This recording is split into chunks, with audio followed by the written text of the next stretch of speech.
Back by popular demand after a 2-week break. It's the Newsroom with Catherine Arndt, and the crowd goes wild. Hi, Catherine. Hello. It's been a long week. Can you tell? Well, I know. I'm so pleased that you're happy to see me. I hope that our viewers, well, I know that they didn't know what happened last week. Look, I'm sorry, but I took a few days off and I thought there was probably enough Zoom meetings, webinars to keep everyone up to date in the meantime. So back this week, very pleased to be speaking with you as always. And I thought your timing was genius, actually, because you obviously managed it to happen right at the time that President Trump announced he was COVID positive, which just took all the attention away from the lack of a newsroom. Yes, well, look, I know when I'm going to be trumped, so to speak. So yes, my timing was impeccable when you think about it. It was indeed. So we've had a chat on the governance update with Steve Cooper this week about how campaigns are going, and there's a few complaints there's a few signage issues, etc. Social media is a particular issue, as we expected it would be, because it really is the social media campaign. You are aware of some information that's coming from the integrity agencies around that issue in particular? Look, it's a hot issue, social media, as we would have anticipated. As you said, this is really the first social media election.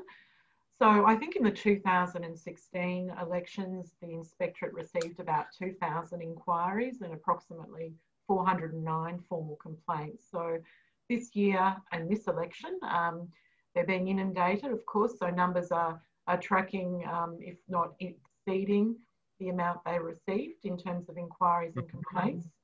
And most of those, or a lot of those at least, are relating to the use of social media, in particular, it not being authorised by candidates. So the Inspectorate have advised me that they're actually going to release some sort of social media messaging in partnership with the VEC any moment, hopefully today, that will provide some more information for candidates. That will be really interesting. I look forward to see that and what sort of guidance and advice they can give to people. We've seen some good examples this week of advice and guidance coming out of those agencies, like the YouTube video I saw about which integrity agency does what. Here it is. I've got it in front of me. My local council, if something is not right, who do I complain to? I think it goes for about 3 or 4 minutes, and it provides a really excellent pictorial and also written communication as to which agency deals with what matters and who to go to if you've got an issue with your council. I thought that was an excellent piece of work coming out of the integrity agency. So that was from IBAC, the Inspectorate and the Ombudsman. Yeah, so if you missed that, have a look for it in the VLGA social media timeline. You'll find it there pretty easily. I also chatted with Steve about ballot packs arriving now. I've got mine. Steve's got his. Have you received yours, Catherine? I actually haven't received mine, but I know that there are some candidates out there who saw that they came in a little sooner than they were anticipating, and they're out there in a flurry now with their letterbox distribution. So very much the focus, of course, for candidates and also councillors who are restanding. I think we could rightly say and observe that that's where their efforts and attention is being focused now. It's a real timing issue, isn't it? Because a lot of people will fill out that material straight away and get it back in the mail straight away to avoid the risk of a fine, for example. I've opened mine today and intend to have it back in the envelope by the end of the day, which means that candidates really need to be right on their messaging and getting the attention of people if they're trying to do so right now, not next week or the week after, potentially. Look, you're exactly right, and hence the response to those ballots coming in. The VLGA is also getting members of the community contacting us incorrectly, thinking that we're sort of the agency to go to with complaints. And one came in this morning from a gentleman in a particular municipality complaining about the fact that he had campaign material in his letterbox. And that, of course, you know, highlights that other complexity with local government, and that is that the voters, the ratepayers sometimes don't really understand that this is local democracy in action, and this is their opportunity to read that material and scrutinise the candidates and cast their votes in an informed way. So it's a little frightening, I guess, when you do receive people complaining about that, when in fact this is democracy and they should be embracing it and participating in it. Absolutely. Not sure there's much you can do about that one, Catherine.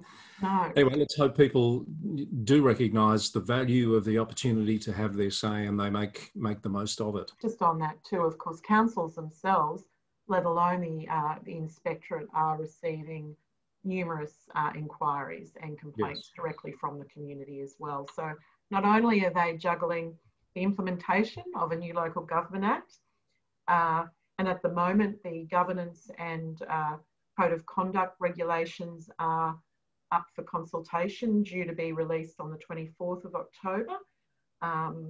But they're also delivering services to the community and also managing an election process.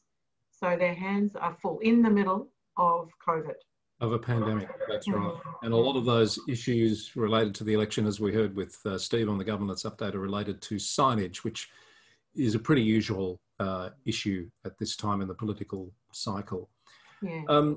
Catherine, we're going to change the subject next week and spend some time with a pretty exciting panel, I think, talking about the practicalities, if you like, of the circular economy. How do you actually put that into practice at the council level?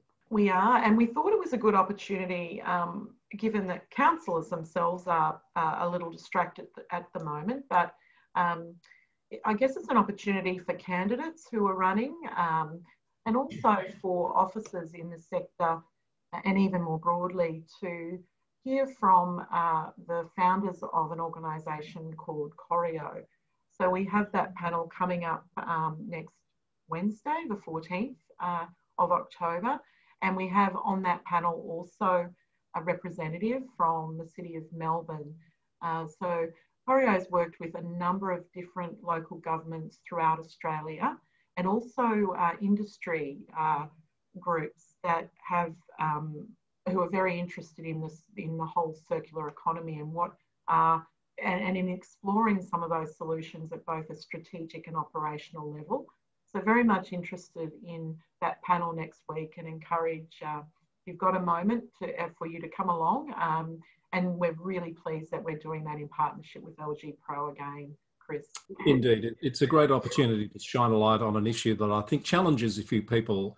If we can translate the concept somehow into meaningful, practical ways of giving effect to that circular economy aim, I think that would be useful to people.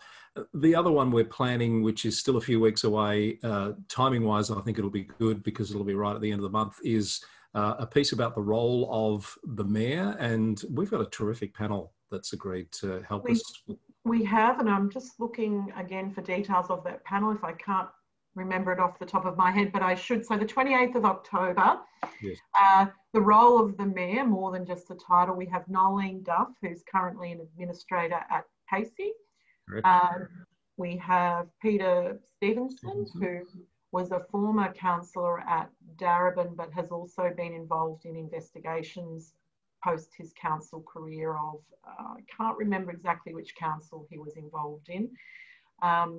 We have Judy Verlin, a former long-term councillor and mayor at Ballarat. A representative from Justicia, I think. That's it, yes, from Justicia Lawyers. And as I explained actually at the VLGA's Governance Advisory Network meeting this morning, and we had over 25 governance officers in the room from across the councils in Victoria, we're really, the timing of that, and again, we're doing it in partnership with LG Pro, was to get in before that statutory meeting where councils will be determining to elect and making a decision to elect their mayor and deputy mayors. Under the 2020 Act, of course, the responsibilities of the mayor are significant, and they have a really important role to play in community engagement, representing the council to the community, and of course, the code of conduct issues as well. So we wanted councillors, those who were successfully elected, going into their roles to really understand what the role of the mayor entails and to think about it before they might nominate themselves or in fact elect someone else. Yes. So again, we've already got numbers coming in booking for that session. So I think it's going to be a really hot one. I think it is. It's a great opportunity and a timely conversation to be having. Catherine, we're just about out of time. A quick plug for your induction prospectus, which is out there in local government land at the moment, and I'm sure attracting quite a bit of attention. Yes, so our Councillor Induction program prospectus is out there. November, I think, is already booked up with councils selecting 1, 2 or 3 or 4 of the modules that we're offering. There's been a lot of interest in the inclusion module, which includes aspects of the Gender Equality Act and also reconciliation.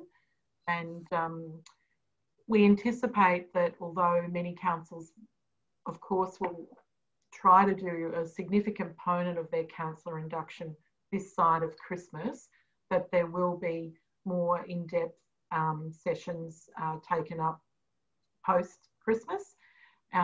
Timing, of course, is getting away from us in this year, as you would appreciate. So look, if you haven't already seen that prospectus, check out the VLGA's website and make sure you give us a call or start booking in if you're interested. A couple of other things I wanted to mention. The Gender Equality Commissioner is starting on the 19th of October. So that it will be the first time that Victoria has had that commissioner position, and of course will oversee the implementation of the Gender Equality Act that came in earlier this year.